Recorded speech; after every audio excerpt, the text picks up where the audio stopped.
Nemali by chýbať ani v jednom záhradnom jazierku. Lekná. Sú úchvatné a tajomné zároveň. Viac nám o nich porozpráva pani Alexandra Rovná. Dobrý deň. Dobrý deň.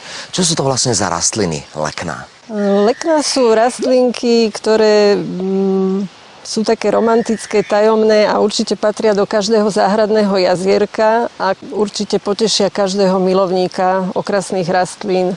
A na čo by sme nemali zabudnúť pri jeho kúpe?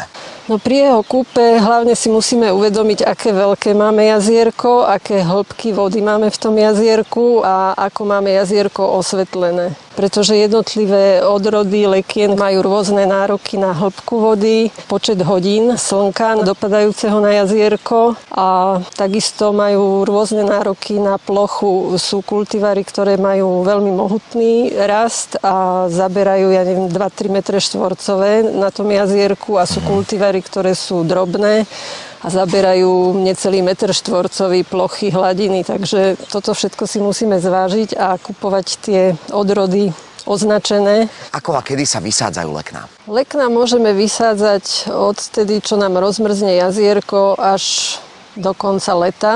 Vysádzame ich buď do nádob, alebo priamo do substrátu, ílu a štrku na dne jazierka. Čo na to potrebujeme? Potrebujeme na to väčšiu nádobu, najlepšie čiernu, trocha čistej rašeliny nehnojenej, ktorú dáme na dno tej nádoby. Otvory na dne musia byť tou rašelinou upchaté, lebo rašelina je vláknitá a do tej vody nevypadáva. Kdežto íl, keď sa namočí, je tekutý a vyteká cez tie otvory do jazierka. Dáme spodnú vrstvu ílovitej zeminy, ktorú si môžeme nakopať aj vo vlastnej záhrade. Nemusíme používať tie záhradnícke substráty. Keď tam máme naplnený ten kvetináč asi do polovice, utlačíme si ho. Potom si rozložíme po okrajoch hnojivo. Na takúto nádobu môžeme dať 5-6. Prečo to dávate len na okraj? Pretože väčšina tých koreňov je vždycky po obvode toho kvetináča, lebo ďalej sa samozrejme nemôžu dostať. A teraz lekno vložíme do stredu, dosypeme tou ílovitou zeminou, ten íl znova utlačíme a na záver pridáme navrch piesok, ktorý zabráni kaleniu. Keď máme v jazierku nejaké väčšie ryby, tak musíme dať navrch aj pomerne hrubý štrk alebo kamene.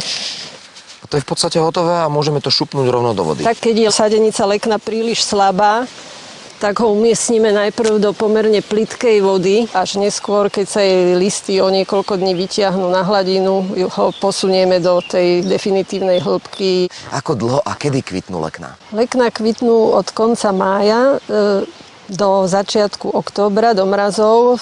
Otvárajú sa od skorých ranných hodín až do neskorých podvečerných hodín, ale väčšina kultivárov do 14. hodiny, čo pre tých, ktorí sú pracujúci, je dosť nepotešujúca okolnosť. Si to nevychutnajú v plnej kráse. Si to nevychutnajú, ale je teda zo pár odrôd, treba si to všímať. Ostávajú otvorené dlho do večera. Akých chýb sa najčastejšie dopúšťajú pestovatelia lekien? Tak najväčšou chybou býva, ak si pestovateľ k leknám vypustí korytnačku veľkých kojkaprov alebo použije prípravky proti vláknitým riasam v príliš vysokej koncentrácii, ktorá tieto lekná spáli. No a čo škodcovia? Najčastejším škodcom lekien je chorobák z príbuzenstva pásavky zemiakovej, ktorý požiera listy lekien a môžeme ho ničiť len mechanicky, pretože insekticídy sú vo vode veľmi toxické pre všetky vodné organizmy, vrátane našich rybičiek. Takže nám nezostáva nič iné, iba nasadiť gumáky a šup do vody.